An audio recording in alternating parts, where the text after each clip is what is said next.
Picture yourself in a classroom, either in elementary, middle, or high school. When you're in the classroom surrounded by boys and girls, and you guys are working on an assignment, what do you see? Do you see boys and girls working on the same assignment, attempting the assignment the same way and at the same pace? It's no secret that boys and girls learn differently. They have different learning styles. Taking advantage of these differences could increase student achievement and classroom performance. Distinguishing the variances between boys and girls, one change that we should put into practice is single-sex education. Debbie Glasser, PhD, a clinical psychologist, states, when children learn with same-gender peers, they are more likely to attend to their studies, speak more openly in the classroom, and feel more encouraged to pursue their interests and achieve their fullest potential. Today I'm going to inform you on why single-gender education, rather than co-education, should be highly considered for most students to attend and the benefits they gain, including higher academic performance, increased self-confidence, and preparation for the real world. Single-gender schooling permits boys and girls to be educated specific to their gender. Studies show that boys and girls simply learn differently, so they should be taught differently as well. First, let's dive into why single-sex education improves academic performance. Cindy E. Bradbury, a clinical psychologist from UCLA, states single-sex education compared to coeducational classes improves learning and performance by allowing a better match to teaching and learning. All schools, whether coeducational or single-sex, want their students to excel. The statistics from the U.S. Department of Education regarding single-sex education created a study stating that 49% of students were at or above proficient in reading and 35% in mathematics at the elementary school level. At the middle school level, 28% of students in reading and 22% in mathematics. At the high school level, these figures were 54% and 46% respectively. Boys in all boys environments are able to come out of their comfort zone and become more successful in school. They aren't distracted by girls and how they will affect others as well. They're able to pursue a wide range of interests and activities. Girls, while in all girls environments, are more comfortable raising their hand in class and stating or expressing their thoughts and opinions. They are able to pursue the more non-traditional subjects for women, like science, math, and technology. I personally agree with the statements above because I've experienced a single-sex education. I went to an all-girls high school, Rosary Academy. The academics at Rosary were rigorous compared to some of my friends that went to co-ed high school. I felt comfortable in the classroom and was able to raise my hand and state however I was feeling, and I wasn't afraid to answer a question or ask a question, no matter what it was. The class sizes were much smaller.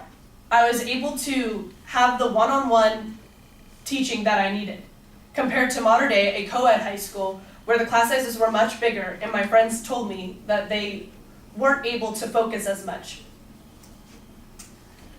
I went to a co-ed middle school, and going from a co-ed middle school to a single-sex high school, my grades increased significantly, specifically in math and science.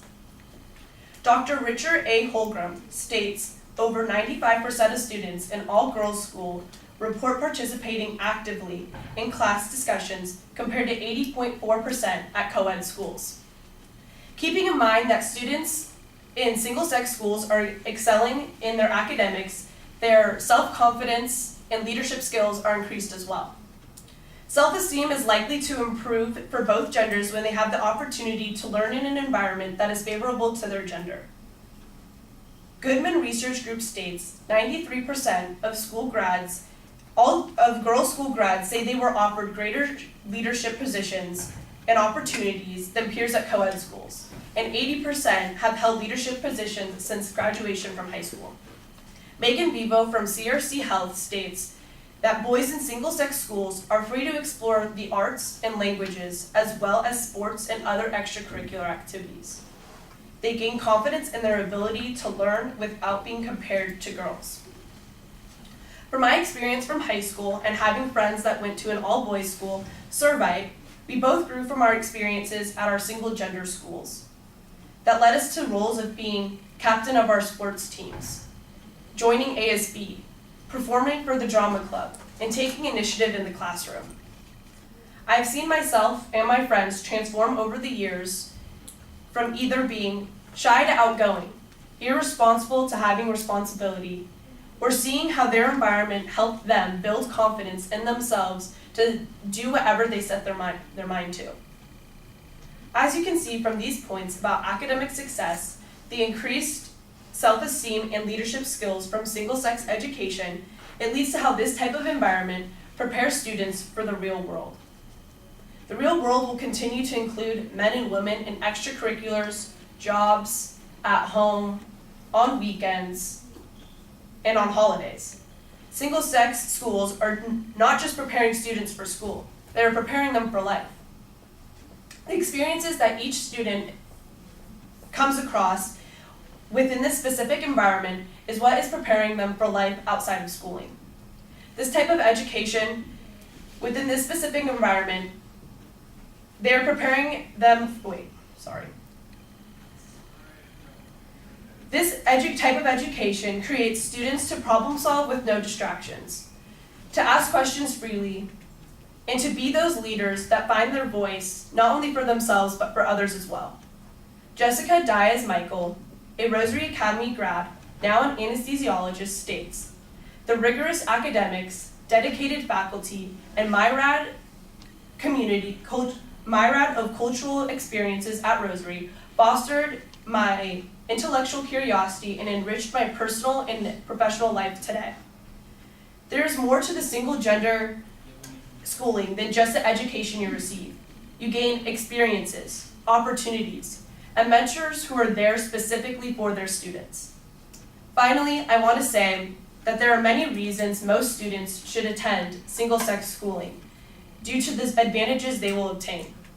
The topics I highlighted, like improved academic performance, enhanced leadership skills and self-confidence, and how the environment of a single-sex school prepares students for life outside of schooling.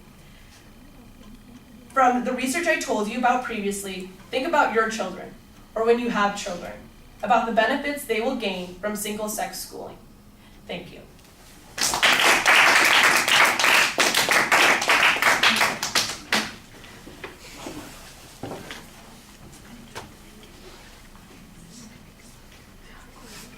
I knew I was going fast.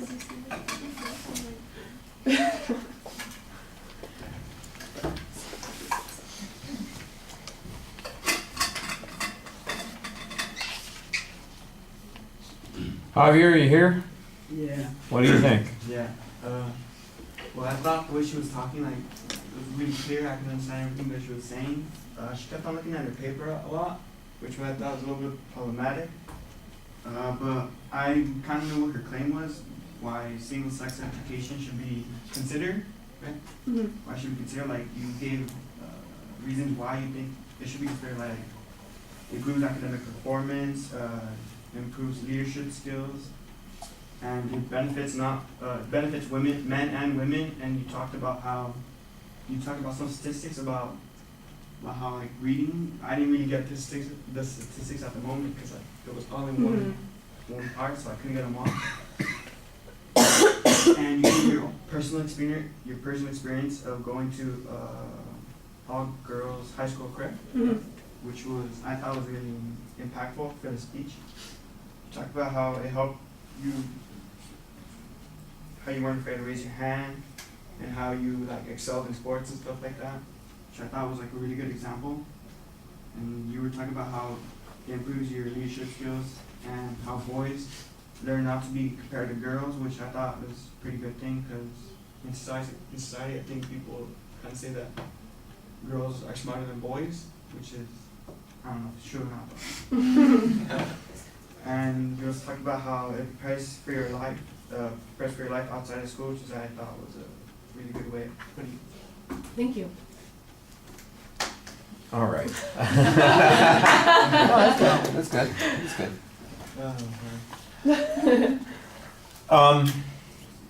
The visualization at the beginning is fine. You do identify your topic pretty clearly. You want to be careful about the phrasing of the purpose statement because you do make it sound like it's an informative speech at one point. There is a persuasive element to it that finally comes out, but you want to be careful about, like I said, phrasing it that way. And that's one of the things that I think is a little bit problematic in the presentation, because even though you are kind of committed to memory and you know what you're saying, I do get a sense that there's a word by word presentation that's being presented here, and that's going to be a little problematic. That's one of the things that increases your anxiety, by the way, when you're thinking, well, I've got to have this memorized, I wrote it out word for word, I've got to get that, I've got to make it all work. You're increasing the stress on yourself by doing that. Know your argument, talk to us like people. Look, eloquence is great, and sometimes in the right situation, notes would be appropriate. Like if you were doing a lecture someplace and it's for a classroom, maybe that would be okay. But when you're talking to an audience in a situation like this, being able to relate to them, I think a little bit more is the thing that's going to help you most. The numbers, the statistics, I often had trouble figuring out what you meant by some of the statistics. Like you said, the rate, the reading at grade level is 49%. I said, now is that in comparison to what, yeah, and I thought that was a little confusing because I think that information, there's some contrasting data, but I'm not getting it, and so I don't really know what it proves. I suspect that it proves the thing that you're talking about, otherwise you wouldn't be using it, but you need to be able to present that to us, and I think that's a little bit problematic. The personal examples, I think, do a lot to sell your credibility here and to put it in a perspective and say, look, we're not trying to, segregate. Boys and girls can't ever interact with each other, but let's face it, sometimes the environment, the academic environment, can be enhanced by having a single-sex experience. And let me tell you about the one that I'm talking about here, which is not that atypical. It's not like people don't go to private schools that are sometimes all boy and all girl type schools. That happens all the time, and we can see different results as a consequence. Okay, let's talk about presentation issues because that's the thing that you're freaking out about the most. Okay, your eye contact is actually pretty good. I know that you had to look down at your notes quite a bit, but I didn't think that it was so much that it was distracting.